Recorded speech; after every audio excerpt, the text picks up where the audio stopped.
দখলে দূষণে মৃতপ্রায় রাজধানীর গেন্ডারিয়ার ঐতিহ্যবাহী ডিআইটি পুকুর। স্থানীয়রা জানান, এককালে পুকুরের স্বচ্ছ পানিতে মাছ ধরা হতো সাঁতার প্রতিযোগিতা। দখলবাজদের দৌরাত্ম্যে এসবই আজ স্মৃতি।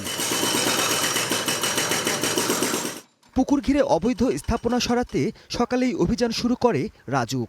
বুলডোজার দিয়ে গুড়িয়ে দেয়া হয় বেশ কয়েকটি দোতলা ভবন সহ পাকা স্থাপনা। এলাকাবাসী জানান, এর আগেও কয়েক দফা অভিযান হলেও কিছুতেই দখলমুক্ত করা যায়নি। তবে এবার আশাবাদী তারা।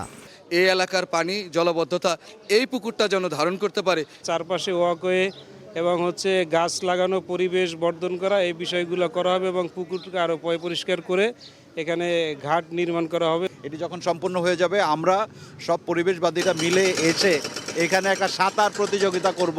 অবৈধ দখলের বিরুদ্ধে প্রশাসনের কঠোর অবস্থানের কথা জানান নির্বাহী ম্যাজিস্ট্রেট। এটা একটা কন্টিনিউয়েশন চলছে। আমরা ভেঙে দিয়ে গিয়েছি যতটুকু আজকে তৈরি, তার মধ্যে আমরা দেখলাম না যে কোনো নতুন করে কোনো কিছু উঠেছে। তা আমরা চাচ্ছি যে যতটুকুই অবশিষ্ট আছে সেটুকুকে আমরা সম্পূর্ণভাবে ডেমোলিশ করে দিয়ে যাব।